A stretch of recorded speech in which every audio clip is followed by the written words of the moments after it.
As you get settled, let me encourage you to take your Bibles and open them to the Gospel of Luke, chapter 16. We want to hear from God today in His great book. We want to do our best to set ourselves at the feet of Jesus and listen specifically as we begin to three of His great parables. And as we read these, I would encourage you, do your best, not just to read this as words that are printed on a page, but to take yourself back and in your mind's eye, by faith, watch Jesus and listen to Jesus and really hear Jesus as He talks. As Paul mentioned, we want to talk about stewardship today. The idea that things are simply under my management. And our lesson this morning falls in a series of lessons that we've dedicated November and December to really focusing on. And that is what God says about my money. And what God says about your money. Last week we did our best to put that even more biblically, establishing that God is the owner of all. There is not a square inch of this universe over which God does not rightfully declare, that is mine. And so really what we're talking about is what God says about His money that is under my management. And what God says about His money that is under your management. Over the course of the last couple of weeks and this morning, we've been doing our best to lay a sturdy biblical foundation. Lord willing, throughout the month of December on Sunday morning, we will turn even a little more practical, using this biblical foundation that we have been laying and laying that on as a template everyday modern American life. What we are learning over the course of the laying of this foundation, how does that apply? It's one thing to hear it and to understand it and to agree with it in principle on Sunday morning, but how does that apply to Monday morning and Friday afternoon, real life? That is where we are aiming and hope to go throughout the rest of this year, really, this last month of the year, because as we have developed it in nearly every lesson, if Jesus is not Lord over every aspect of my life, including my money, my budget, my desires, my whims, if He is not Lord over everything, then He is not really my Lord. And that is a very serious proposition. Throughout 2011, we have dedicated ourselves to transformation, discerning what God's will is and adopting His way of thinking as our own and experiencing the genuine renewal that is available by being rooted in Christ and then engaging this world as those who are of Christ. Every day, everywhere. There is perhaps no better way to draw this year to a close than by talking about this very real aspect of life. Last Sunday morning was all about ownership. God is the owner of everything. This morning, all about stewardship. You've got your Bibles open there to Luke chapter 16.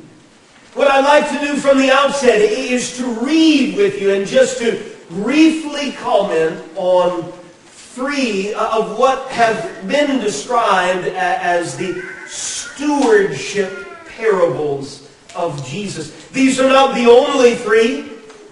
It's just a sampling, but they will give us an overwhelming idea, very clear as to what is being developed at the base of all of these. we're going to end this parable in Luke 16 and verse 13. A statement that we focus on much, much more than the first 12 verses. It's one of Jesus' more difficult parables. We're familiar, many of us, with verse 13. No servant can serve two masters. For either he will hate the one and love the other, or he will be devoted to the one and despise the other. You cannot. And men, it is one thing for your wife to say, you can't do that, and to try and prove her wrong. It is one thing to tell our children, you cannot do that, and then watch as they do it anyway. But it is another thing entirely for God to say, listen, you cannot serve God and money. And that is true. That is an unbendable aspect of the reality of this universe. It doesn't matter what I sing, what I pray, how clever I am, how industrious I am, how good I am at managing and leveraging my assets and my investments. This is bottom rock reality that is more true than our belief that the sun is going to rise tomorrow morning. We may live as if we're depending on that. We may not give it another thought. But listen, the sun may not rise tomorrow if it is God's will. But here is one unalterable truth that you and I need to not only hear, but come to grips with. I cannot serve God and money. One of the two will be master. One of the two will sit on the throne of my soul. Let's see how Jesus got there. In Luke chapter 16 and verse 1, he also said to his disciples, there was a rich man who had a manager, and charges were brought to that rich man that this man, his steward, his servant, was wasting his possessions. We established last Sunday morning that a steward is simply someone who has been entrusted by a master to watch over the master's assets. Here is a very rich man who hears a report that his steward is wasting the master's possessions. And so, as is his absolute right, the master calls that steward and says to him, what is this that I hear about you? Turn in the account of your management, for you can no longer be manager. I would encourage you to hear an echo in those words. That one day, in accordance with the plan of God, my days of managing will come to an end. The day is coming that the master will call me and he will call you to give an account of our managing. That is what this rich man, the master, does. Verse 3, the manager said, the steward, the one who has been entrusted and has been, as the charge has been heard, wasting his master's possessions, the manager says to himself, what shall I do? Since my master is taking the management away from me, I am not strong enough to dig, and I am ashamed to beg. I have decided what to do, so that when I am removed from management, people may receive me into their houses. This man, as we will see according to Jesus, he is dishonest. He is a dishonest manager. But you and I, just like these original hearers, need to know, even though he is dishonest, he is thinking ahead. I am no longer going to have these resources that I've had. And there are some things that I'm just not going to be able or willing to do. I'm going to need somewhere to stay. I'm going to need somewhere to lay my head, somewhere to live. And so I will think and plan ahead so that when it is too late to manage any longer, I will have some place to lay my head. So in verse 5, summoning his master's debtors one by one, he said to the master, "How much do you owe, my master?" He said, 100 measures of oil. The manager said to him, "Take your bill and sit down quickly and write 50. Then he said to another, "How much do you owe?" And he said, 100 measures of wheat. He said to him, "Take your bill and write 80. The master commended the dishonest manager for his shrewdness. Now, in life, if you're that rich man, you're not going to be all that happy about this man basically undercutting what is rightfully yours and not getting the full profit that you deserve, right?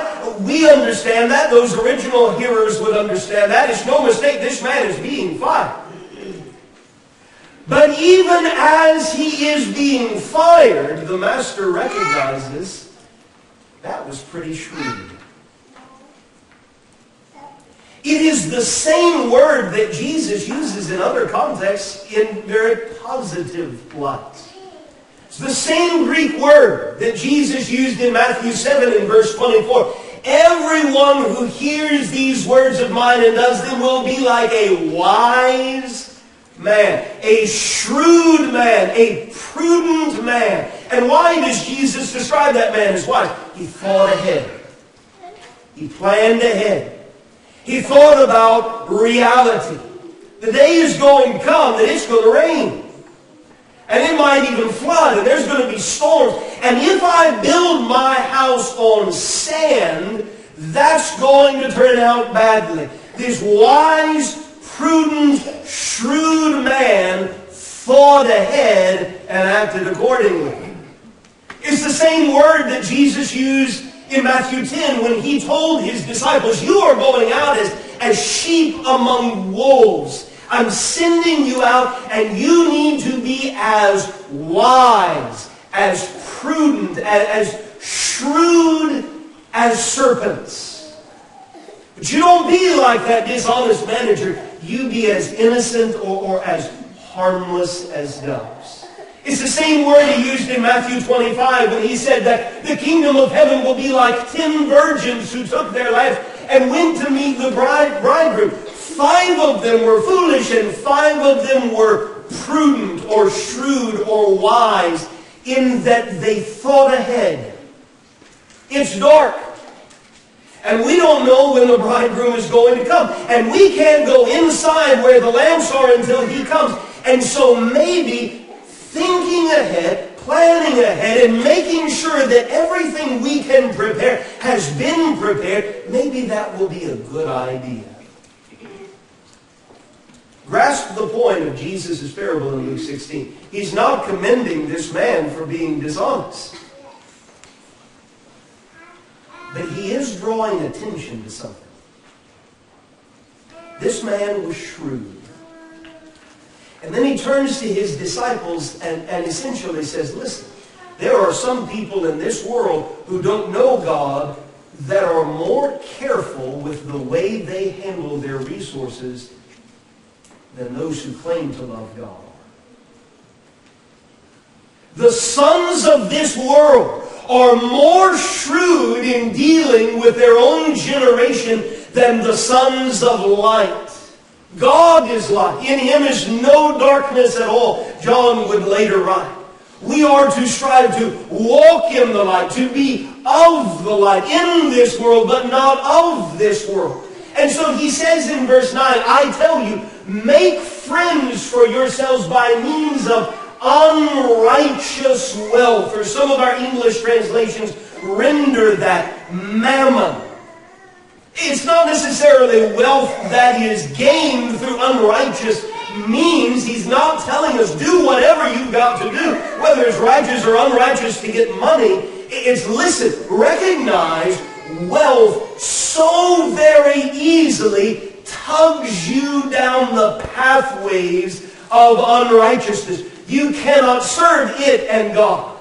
Only one is lasting. Only one is truly and eternally valuable.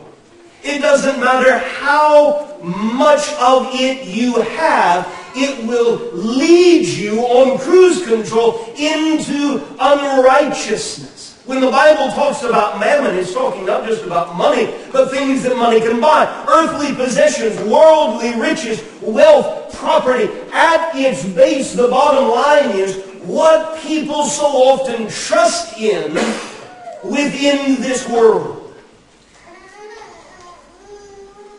Use what you have shrewdly, wisely, prudently. Use what you have in a way that will be helpful to others, but will show that God is your greatest treasure. Use what you have wisely. Here, we've sung about it this morning.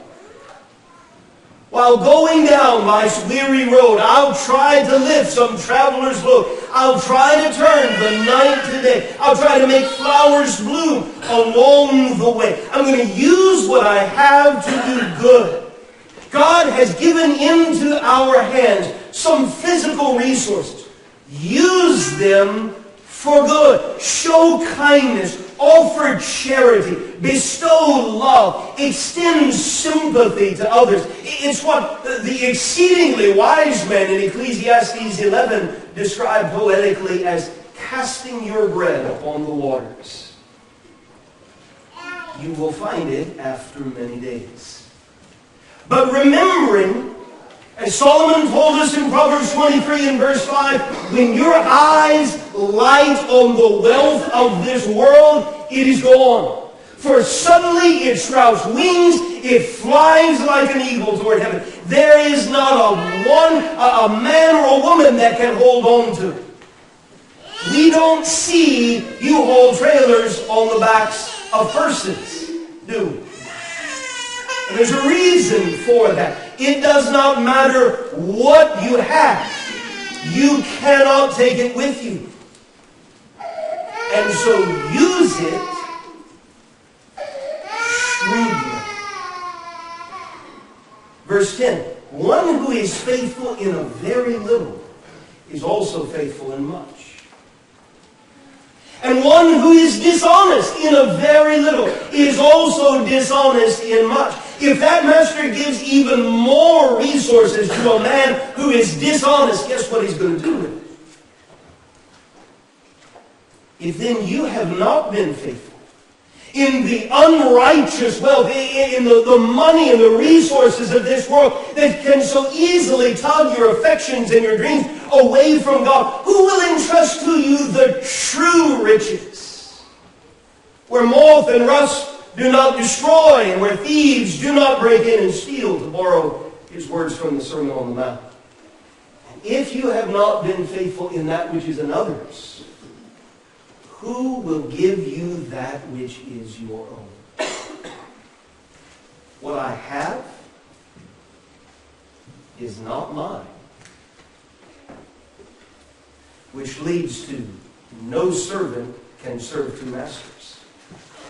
He will either hate the one and love the other, or he will be devoted to the one and he will despise the other. You cannot serve God and money. And only one is going to last. Only one will be on the other side of eternity. Therefore, be shrewd. Turn in your Bibles with me to the Gospel of Matthew, chapter 25. A more familiar parable, but one that we just want to briefly read over and familiarize ourselves with, to see a common thread in these stewardship parables of Jesus. Matthew 25, speaking of the kingdom of heaven, Jesus says in verse 14, "It will be like a man going on a journey who called his servants and entrusted to them his property." What are they? They are stewards. To one he gave 5 talents, to another 2, to another 1, to each according to his ability. Then he went away. He who had received the 5 talents went at once and traded with them, and he made 5 talents more. So also he who had the 2 talents made 2 talents more. But he who had received the 1 talent went and dug in the ground and hid his master's money. Now, after a long time, the master of those servants came and settled accounts with them, and he who had received the 5 talents came forward, bringing 5 talents more, saying, "Master, you delivered to me 5 talents. Here, I have made 5 talents more." His master said to him, "Well done, good and faithful servant. You have been faithful over a little. I will set you over much. Enter into the joy of your master." We ought to hear what we just read in Luke 16. He who has been faithful over a little will be entrusted with more. Verse 22, he also, who had the 2 talents, came forward, saying, "Master, you delivered to me 2 talents. Here I have made 2 talents more." His master said to him, "Well done, good and faithful servant. You have been faithful over a little. I will set you over much. Enter into the joy of your master." He also, who had received the 1 talent, came forward, saying, "Master, I knew you to be a hard man, reaping where you did not sow, and gathering where you scattered no seed. So I was afraid, and I went and hid your talent in the ground. Here you have what is yours." But his master answered him, "You wicked and slothful servant. You knew that I reap where I have not sown, and gather where I scattered no seed. Then you ought to have invested my money with the bankers, and at my coming I should have received what was my own with interest. So take the talent from him and give it to him who has the 10 talents, for to everyone who has will more be given, and he will have an abundance. But from the one who has not, even what he has will be taken away. And cast the worthless servant into the outer darkness. In that place there will be weeping and gnashing of teeth." Each and every one of us has been entrusted by the Master, by God, with financial assets, gifts, talents, opportunities, time. We are simply stewards. One more in the Gospel of Luke, once again, this time chapter 19. Luke chapter 19 and verse 11. I'd like to read one more with you. And then notice, just from this small sampling, the common threads over and over and over again that you and I need to hear as we turn from our biblical foundation about what God has said to how does that impact everyday life. Luke chapter 19 and verse 11. As they heard these things, he proceeded to tell them a parable because he was near to Jerusalem and because they supposed that the kingdom of God was to appear immediately. He said, therefore, a nobleman went into a far country to receive for himself a kingdom and then return. Calling 10 of his servants, he gave them 10 minas and said to them, engage in business until I come. But his citizens hated him and sent a delegation after him, saying, we do not want this man to reign over us. When he returned, having received the kingdom, he ordered these servants to whom he had given the money to be called to him, that he might know what they had gained by doing business. The first came before him, saying, Lord, your mina has made 10 minas more. And he said to him, well done, good servant, because you have been faithful in a very little. There it is again, over and over and over again. You've been entrusted with a little. And it's simply a question of what you're going to do with that little. You shall have authority over 10 cities. And the second came saying, Lord, your mina has made 5 minas. And he said to him, and you are to be over 5 cities. Then another came saying, Lord, here is your mina, which I kept laid away in a handkerchief. For I was afraid of you, because you are a severe man. You take what you did not deposit and reap what you did not sow. He said to him, I will condemn you with your own words, you wicked servant. You knew that I was a severe man, taking what I did not deposit and reaping what I did not sow. Why then did you not put my money in the bank, and at my coming I might have collected it with interest? And he said to those who stood by, take the mina from him and give it to the one who has the 10 minas. And they said to him, Lord, he has 10 minas. I tell you that to everyone who has, more will be given, but from the one who has not, even what he has will be taken away. But as for these enemies of mine, those who lived as if there was no Lord to begin with, lived as if they hated him, who did not want me to reign over them, bring them here and slaughter them before me. Some of the more startling, violent words of Jesus, all at their bedrock attached to the principle of stewardship.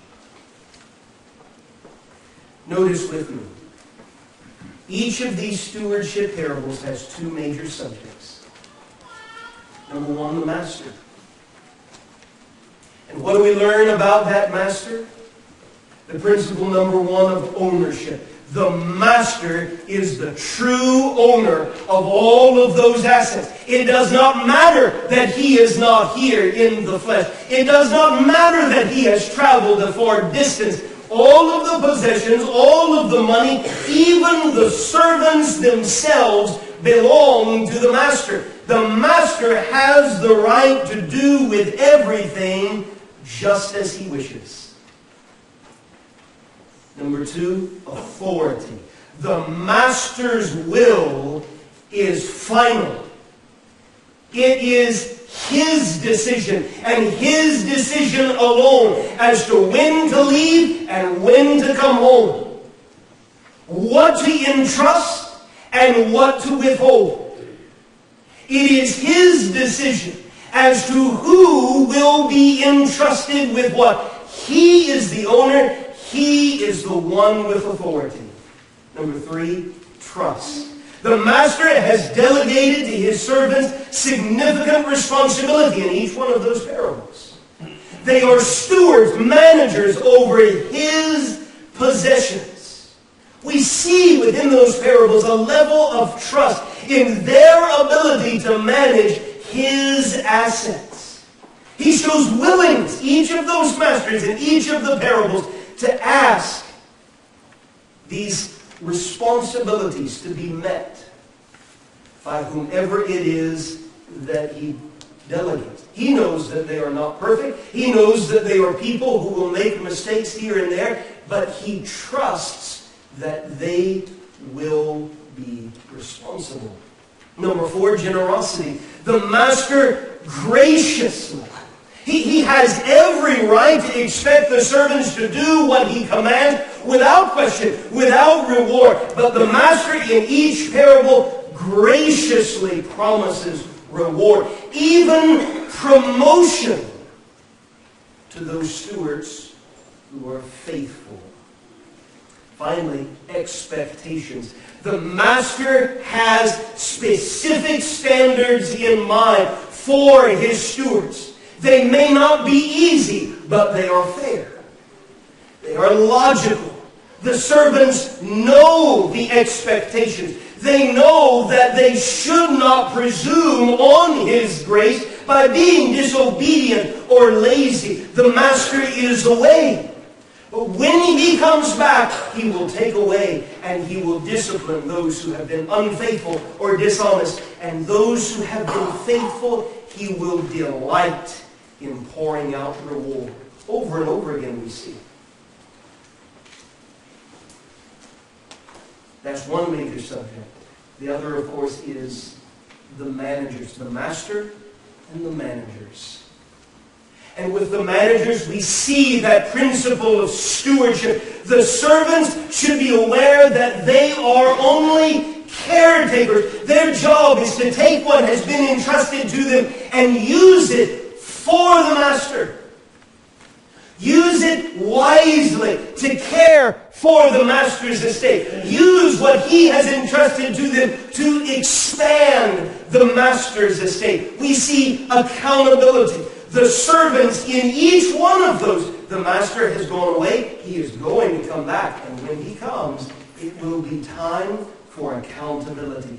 They will stand before him and explain why they invested his resources the way that they did.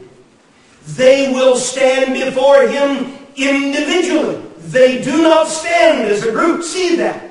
Each one individually stands before him. The one who has 5 is not accountable for the one who has 2. The one who has 1 is not accountable for the one who has 5. Neither can he ride the coattails of the one who has 5. Each one is individually accountable. Each one is called to be faithful. The servants must seek to be worthy of trust in all of their dealings. When the master returns or when they die, no matter how many years into the future it is, they've got a responsibility. Stewardship is their life's calling. Resignation is not an option. In the meantime, they are to be industrious. They are to work hard. They are to do their best, knowing that the master could come at any time.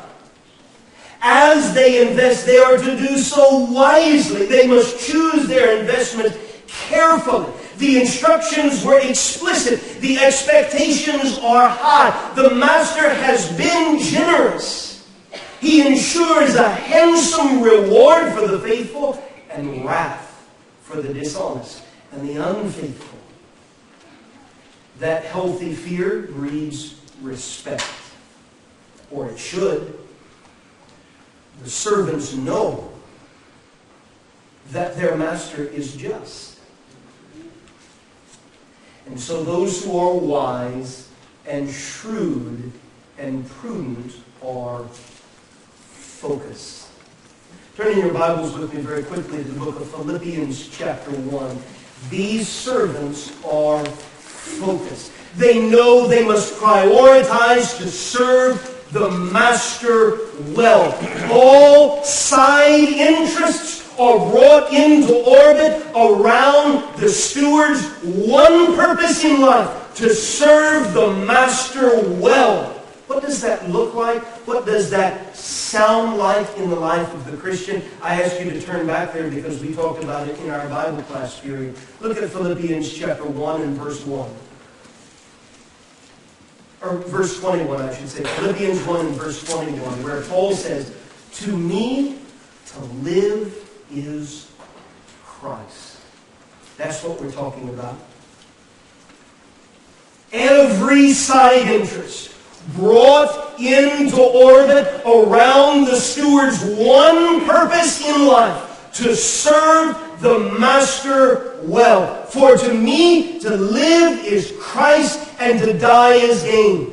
I get to go and be with the gracious master. If I am to live in the flesh, that means fruitful labor for me. I'm going to work, and I'm going to work wisely, and I'm going to work hard.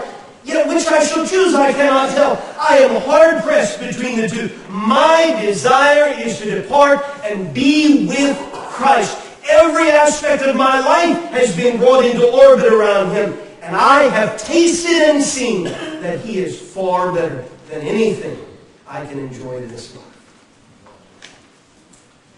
That's what it means to be focused. And Jesus does it, tells it, illustrates it over and over and over again. We could look at 3 more over the next 30 minutes if we had the time.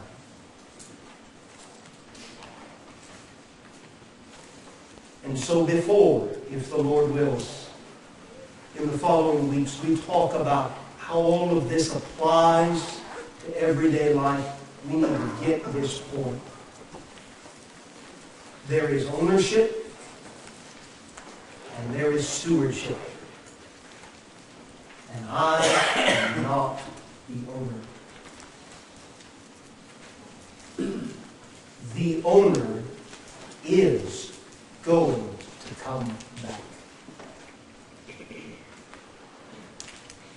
It is simply a question of whether or not I will be prepared. I will have thought ahead. I will have been shrewd in thinking about what I will say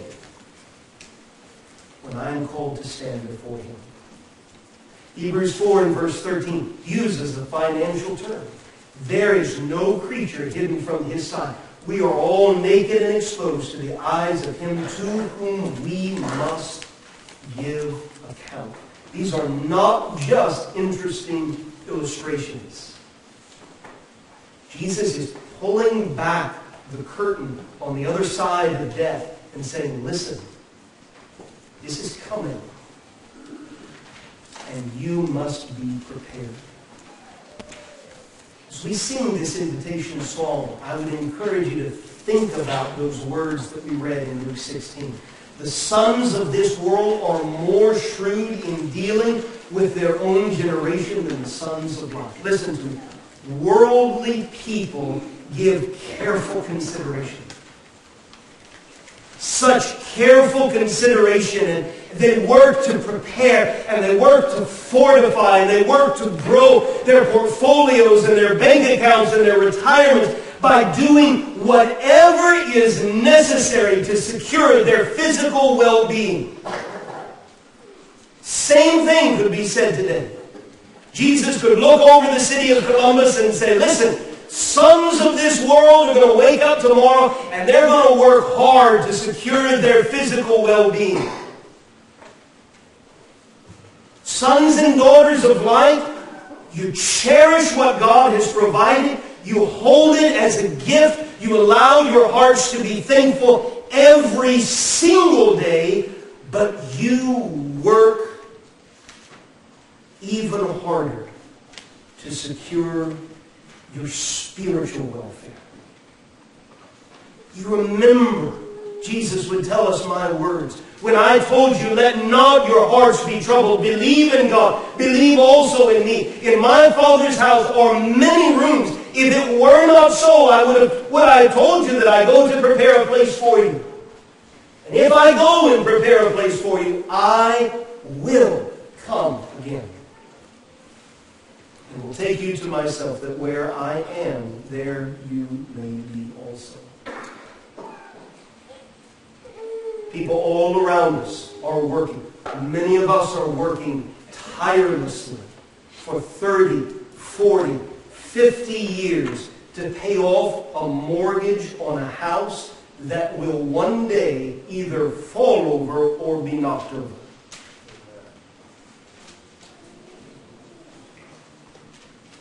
Does this dwelling place get the attention it deserves? This morning, there is good news. God's own Son has paid a debt you cannot pay.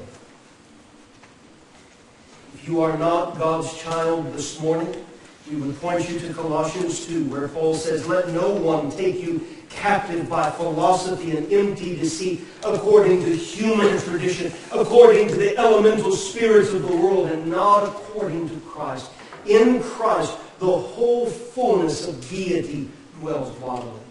He came and He walked among us. He showed us over and over again what life is all about. And He did not only serve as a good example, but He paid the debt we could not pay, the debt of our sins. In him, Christians are circumcised with a circumcision made without hands, by putting off the body of the flesh by the circumcision of Christ, having been buried with him in baptism, in which you were also raised with him through faith in the powerful working of God, who raised him from the dead. And you who were dead in your trespasses, and maybe you are still there this morning,